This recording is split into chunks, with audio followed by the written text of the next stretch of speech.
मेरे YouTube channel में आप सबका स्वागत है। खुशामदीद। लाइक, शेयर और सब्सक्राइब करिए। आज मैं बात करने वाली हूँ विजय स्तंभ के बारे में। ये चित्तौड़गढ़ फोर्ट में है। चित्तौड़गढ़ फोर्ट जैसे कि आपको मालूम है राजस्थान में है, और ये जो वहाँ के 6 हिल फोर्ट्स हैं उनमें से एक है, जिनको 2013 में वर्ल्ड हेरिटेज साइट का वो मिला डेजिग्नेशन फ्रॉम यूनेस्को। मेरा बहुत दिन से शौक था कि मैं चित्तौड़गढ़ जाऊंगी। इस साल इत्तेफाक हुआ कि मैं चित्तौड़गढ़ पहुंची, और चित्तौड़गढ़ का जो किला है वो तो बहुत ही बड़ा है। आप उसको पैदल चलना तो जैसे मेरे लिए तो मुश्किल था। मैंने ज़्यादातर देखा कि लोग किसी न किसी सवारी पर थे, तो मैंने भी गाड़ी से ही पूरा तय किया जितना रास्ता था। उसके और बहुत से उसमें बहुत खूबसूरत मंदिर है। एक मंदिर वो है जिसमें मीराबाई पूजा करा करती थी, उसके बारे में एक सेपरेट वीडियो करूंगी मैं। आज का जो वीडियो है वो विजय स्तंभ के बारे में है। आपने इसकी तस्वीरें देखोगे। विजय स्तंभ का मतलब होता है विक्ट्री टावर, और ये टावर जो था ये राणा सांगा ने बनाया था 1448 में अपनी महमूद खिलजी जो थे मालवा के सुल्तान, उनके ऊपर अपनी फतह को दर्ज करने के लिए। चित्तौड़गढ़ फोर्ट में जैसे मैंने पहले भी आपसे अर्ज किया कि मंदिरें बहुत हैं, तो और तीर्थ स्थान भी बहुत हैं, और जो इसका एक सबसे बड़ा तीर्थ स्थान है वो है गौमुख तीर्थशाला। यहाँ पे एक कुंड भी है, और इसको सबसे ज़्यादा पवित्र जगह मानी जाती है चित्तौड़गढ़ फोर्ट में। तो राणा कुंभा ने जब अपना ये विजय स्तंभ बनाया तो इसी के ही नॉर्थ ईस्ट कॉर्नर में बनाया।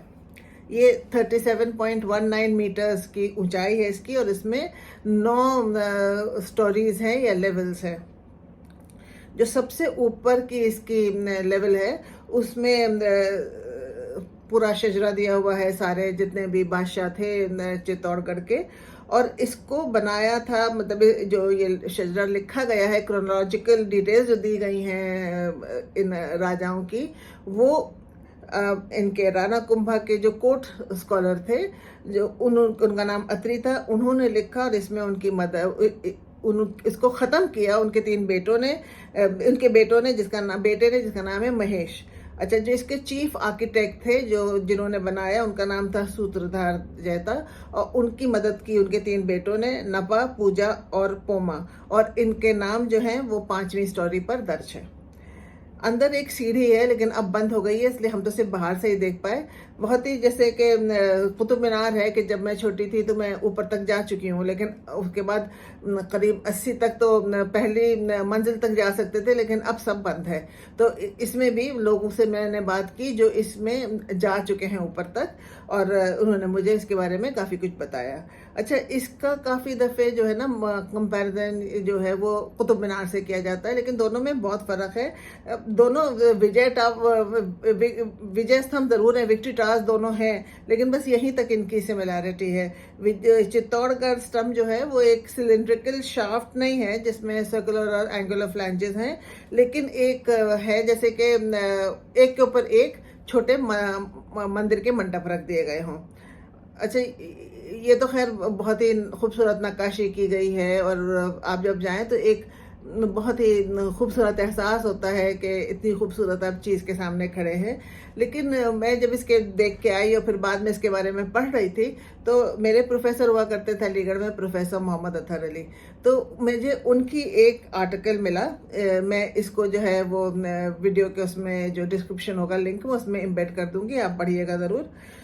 प्रोफेसर अतहर अली का आर्टिकल है encounter and efflorescence genesis of the medieval civilization. उसमें वो लिखते हैं कि जब राणा कुंभा ने ये मशहूर विजय स्तंभ बनाया था, तो उन्होंने जो लफ्ज़ अल्लाह है उसको अरबी में 9 दफ़े तो तीसरी मंजिल पे लिखा, और 8 दफ़े 8वीं मंजिल पे लिखा। जो पिलरेट्स होते हैं ना, छोटे छोटे जो निकले हुए, उसमें साइड में एंगल्स होते हैं, उन पे लिखा, और उनका कहना है कि ये बहुत ही खूबसूरत नक्काशी से लिखे गए। अच्छा, इसके बाद भी तो इसको देख नहीं पाई कि हम तो ऊपर नहीं जा सकते थे, लेकिन मैंने बात की जिन लोगों से जो जा चुके हैं ऊपर, और उनमें से एक तो काफ़ी मशहूर स्कॉलर भी हैं राजस्थान की। उन्होंने मुझे बताया कि उन्होंने ये बचपन में जब ऊपर गई हैं तो उन्होंने ये अल्लाह का इंस्क्रिप्शन देखा है लिखा हुआ।